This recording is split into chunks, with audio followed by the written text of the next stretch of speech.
நான் கூட இந்த விமர்சனங்கள் எல்லாம் பார்த்துட்டு படம் உண்மையிலுமே நல்லா இல்லைன்னு நினைச்சேன்.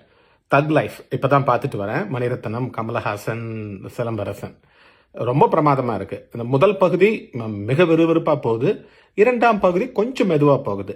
இது என்னன்னா, இந்த தமிழ்நாட்டில் இருக்கிற கலாச்சார பாதுகாவலர்கள், சாதி இன மத வெறியாளர்கள், இந்த திராவிட சிந்தனை எல்லாம் பேசிக்கிட்டு கூட இவங்க கமலஹாசன் பிடிக்கல, மணிரத்னத்துக்கு பிடிக்கல. அதனால இந்த படத்தை இவ்வளவு கேவலமா பேசியிருக்காங்க. இப்பதான் தெரியுது. படம் பார்த்தா நல்ல ரொம்ப பிரமாதமா இருக்கு. அதுவும் ஏஆர் ரஹ்மானுடைய பின்னணி இசை பிச்சு உதறிட்டாரு. பாடல்கள் இல்ல படத்துல. இவங்க வெளியிட்ட பாடல்கள் ஏதோ 1-2 பாட்டு தான் வருது, அதுவும் கொஞ்ச நேரம் தான் வருது. அதெல்லாம் சரிதான். ஆனா இது என்னன்னா, இந்த படத்துல முக்கியமான ஒரு விடயத்தை நீங்க பார்க்கணும்.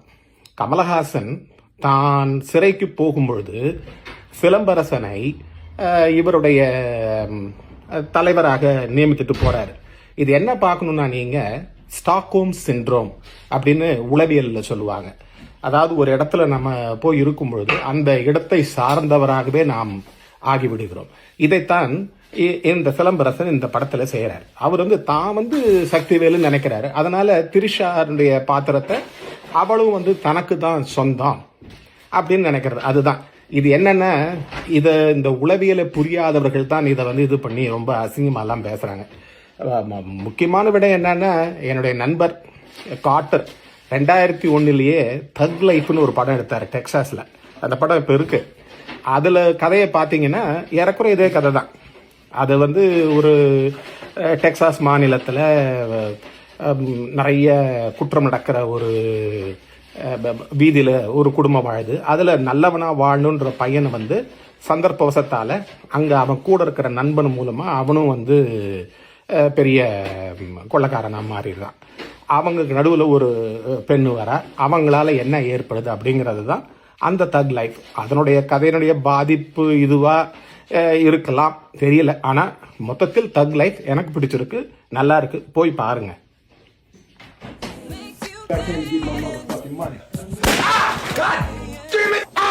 But when a rival gang sets him up,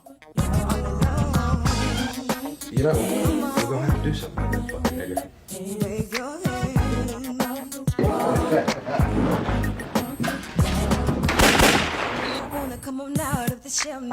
I know this shit gonna come back to me, Motherfucker, kill and traps him behind enemy lines. Get your hands off me, man! Kill motherfucker! Look at him, motherfucker! It's up to one woman to prove his innocence and get him out alive. No!